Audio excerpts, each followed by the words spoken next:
Hai, saya wakil daripada Kumpulan 8 ingin membentangkan tentang tajuk kami itu etika penggunaan sumber dalam talian.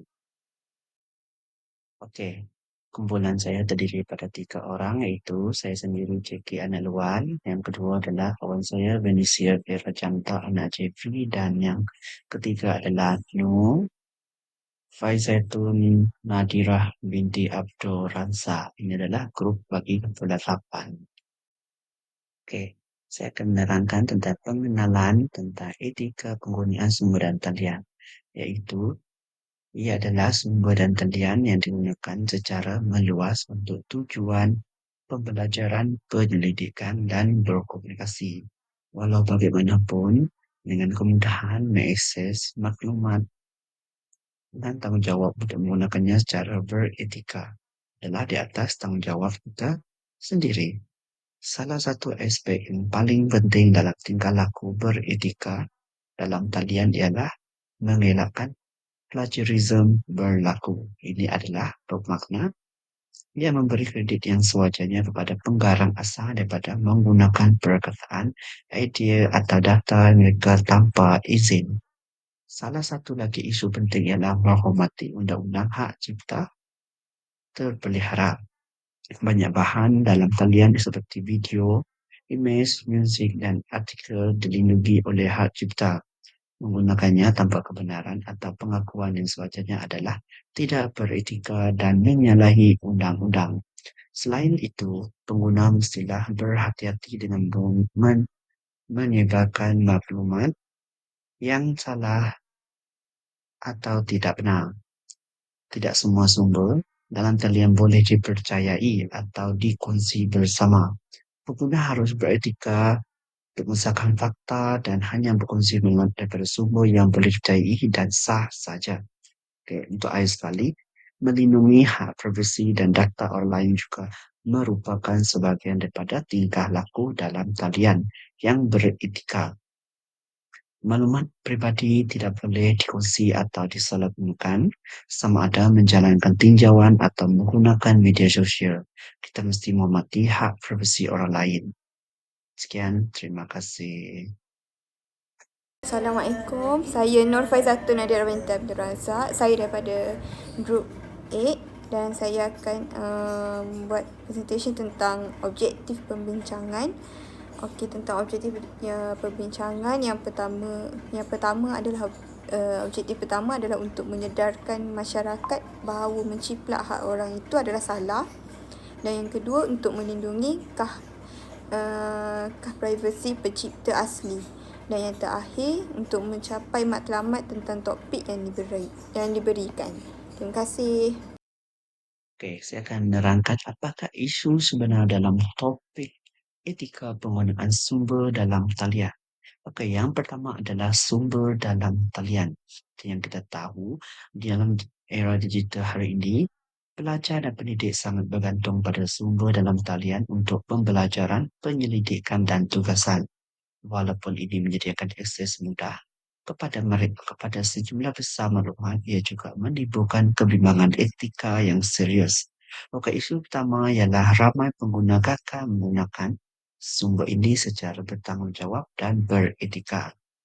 Okey, salah satu masalah etika yang paling biasa ialah plagiarism, di mana pelajar menyalin dan menambah kandungan daripada tapak apa ataupun laman web tanpa memberi kredit kepada penggarang asal. Ini bukan saja melanggar peraturan akademik tetapi juga menunjukkan kurang menghormati hakta intelek. Okey, yang seterusnya adalah kebimbangan lain ialah penggunaan sumber dalam talian yang tidak boleh dipercayai ataupun palsu yang tidak sah. Okay. Tanpa penilaian yang sewajarnya, pelajar mungkin akhirnya menggunakan maklumat yang salah atau berat sebelah yang menjejaskan kualiti kerja mereka dan menyebarkan maklumat yang salah. Ini menunjukkan kekurangan tanggungjawab dalam mengesahkan sumber terbabit. Okey, tambahan pula, ramai pelajar menggunakan alat atau laman web dalam talian untuk menipu, terutamanya semasa peperiksaan atau ujian. Ini termasuk mencari jawapan atau menggunakan kandungan yang dijana AI tanpa kebenaran atau pemahaman pelajar itu tersebut. Oke, saya study melanggar undang-undang hak cipta dengan menulis, memuat turun atau berkongsi kandungan, berbayar secara haram juga merupakan isu etika dan tentang undang-undang yang serius. Walaupun bahan-bahan ini boleh didapati dengan mudah dalam talian, menggunakannya tanpa kebenaran masih dianggap sebagai kecurian. Oke, kesimpulan bagi topik isu hangat ini adalah ia adalah dalam menggunakan sumber dalam talian lakukan bukanlah ketersediaan maklumat, tetapi kekurangan kesedaran etika dalam cara orang menggunakannya, berkongsi dan mengkritikkan maklumat tersebut, dan mendidik pelajar tentang etika digital adalah paling penting untuk menggalakkan kejujuran rasa hormat dan tanggung jawab dalam persekitaran pembelajaran dalam talian kita. Sekian, terima kasih.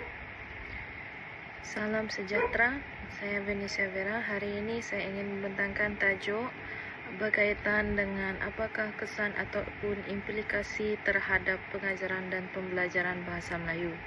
Seperti yang kita tahu, bahasa Melayu merupakan bahasa kebangsaan dan bahasa pengantar dalam sistem pendidikan negara. Namun, perkembangan teknologi, perubahan dasar serta cabaran global telah memberi pelbagai kesan terhadap proses pengajaran dan pembelajarannya. Berikut adalah 5 implikasi utama yang dapat dikenal pasti.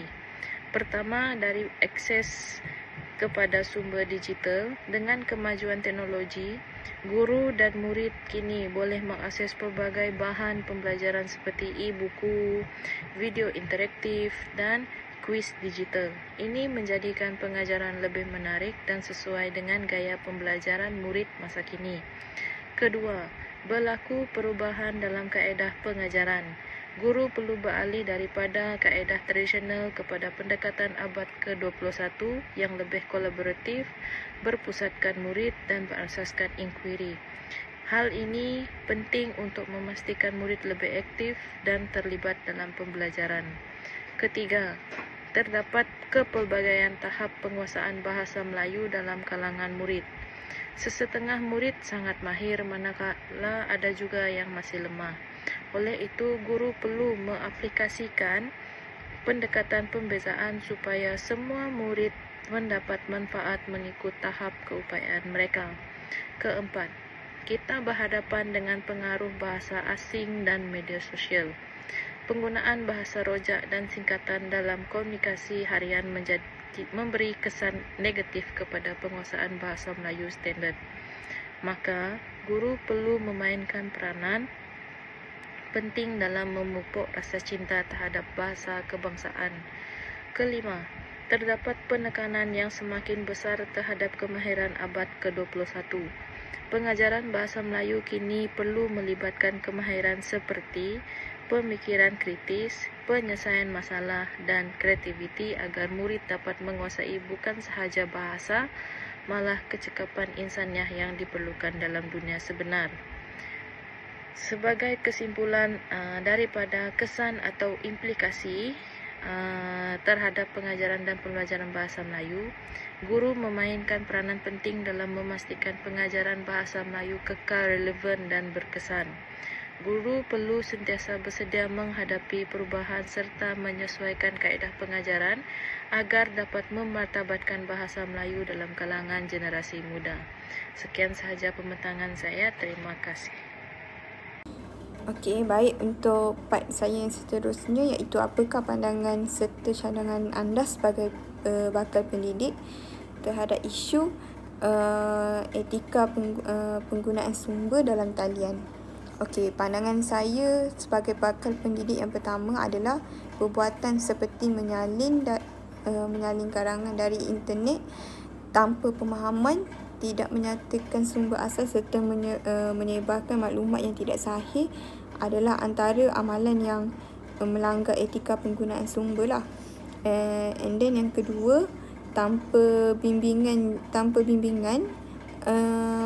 para pelajar juga mungkin membina kebiasaan bergantung kepada kandungan dalam talian tanpa memahami kandungan atau memikirkan kesahihan dan juga keaslian sumber tu. Dan yang ketiga, keadaan ini juga dia boleh menyebabkan iaitu membantukan usaha guru-guru dalam membina kemahiran insaniah pelajar seperti pemikiran kritis dan nilai tanggungjawab. Dan cadangan saya juga sebagai bakal pendidik, yang pertama adalah pengintegrasian literasi digital dalam subjek Bahasa Melayu melalui aktiviti mengenal pasti sumber yang sahih, menulis rujukan dan juga membezakan antara fakta dan pendapat. Dan yang kedua adalah pendidikan berterusan tentang hak cipta dan plagiarism melalui pembincangan kelas, projek rujukan dan kajian khas tentang isu sebenar dalam dunia pendidikan atau media. Yang ketiga adalah penggunaan platform pembelajaran seperti Google Scholar, MyJournal dan juga aplikasi pengurusan sumber seperti Zotero untuk membiasakan pelajar dengan sumber akademik yang sahih. Dan yang keempat adalah menjadi model peranan yang konsisten, di mana guru itu sendiri akan menunjukkan cara menggunakan dan menyatakan sumber dengan betul dalam bahan ajar mereka. Sekian, terima kasih. Salam sejahtera. Saya akan membentangkan bahagian rumusan bagi topik kami.